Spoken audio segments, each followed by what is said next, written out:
Será que toda vitória pode ser celebrada com grande alegria? Preste atenção nesse detalhe. O texto diz que quando Absalão ainda estava vivo, ele tinha edificado para si uma coluna no vale do rei, dizendo: não tenho filho para preservar o meu nome. Por isso, ele deu o seu nome à coluna, que até hoje é chamada de Memorial de Absalão. Segura esse detalhe com você. E agora eu quero voltar para a maneira como Davi recebe a notícia. Dois homens estão levando a notícia. Um, Aimás, e o outro, um estrangeiro.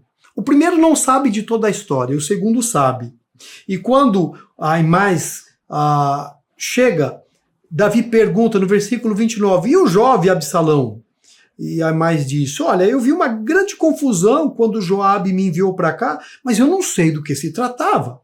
Então o rei disse, fica aqui do lado. Nesse meio tempo chegou o etíope. Tem uma boa notícia para o meu rei.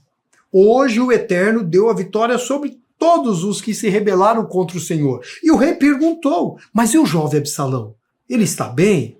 E o etíope respondeu, que todos os inimigos do meu senhor, o rei, todos os que agem maldosamente contra o Senhor, tenham o mesmo destino dele. O rei ficou abalado, abatido, subiu para o quarto que estava acima da porta e lá ele chorou. E enquanto chorava, ele gritava, ah, meu filho Absalão, meu querido filho Absalão, quem me dera eu tivesse morrido em seu lugar. Absalão, Absalão. Difícil a história de Davi. Mas eu queria começar falando do detalhe de Absalão. Absalão não tem filho, constrói um monumento.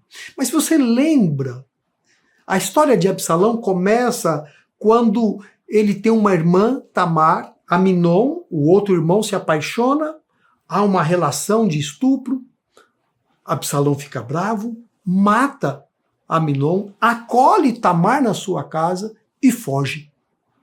Nessa fuga, ele tem uma filha chamada Tamar. Mas quando ele chega e assume o reino, o primeiro ato dele é construir um monumento no nome dele. Olha que interessante. Tudo começa porque ele quer vingar Tamar. Ele tem uma filha por nome Tamar, mas ele diz, ninguém pode me suceder. Não tenho herança. É estranho isso. Percebe que a motivação de Absalão nunca foi ajudar a irmã, nem amar a sua filha, mas é de que o seu nome se torne grande. Isso é um detalhe muito interessante para entender porque a guerra escancarou esse coração. O fato é que agora a notícia chega até Davi. E Joabe não quer que Davi saiba da morte de Absalão. Joabe quer reter essa informação, porque isso pode lhe dar vantagem. Ele segura. Davi sabe, ele tem expectativa pela vitória. Mas a vitória para Davi é a preservação do seu filho. É a continuidade da história. E então Davi chora. Davi chora quando recebe a notícia da morte de Absalão. Um desespero. Um pai angustiado. Absalão, Absalão, Absalão. O que essa história nos mostra? São duas lições que me chamam a atenção neste pedaço de história. E elas são contraditórias. Elas são quase que opostas. A primeira, cuidado com a ideia de grandeza. Absalão queria ser grande. Ele queria tomar o reino. Ele bagunçou a história. Na ânsia de fazer justiça, matou o irmão. Fugiu, escondeu a irmã. Abusou das concubinas do pai, montou guerra contra o pai e agora está morto. Mas ele não está morto em vão, ele deixou um monumento. A própria família de Absalão desaparece. Para Absalão, a pessoa mais importante é ele. Não era a filha, não era a irmã, ele não está vingando ninguém.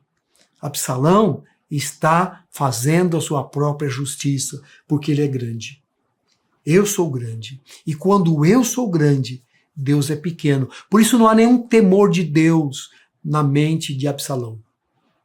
Cuidado quando você se acha o mais importante do mundo. Porque quando você se acha assim, ninguém está à sua altura. Então você é Deus, um idólatra. Mas do outro lado, é preciso aprender a chorar. Se tem algo que me chama a atenção em Davi, é a sua capacidade de chorar, mesmo que ele esteja errado.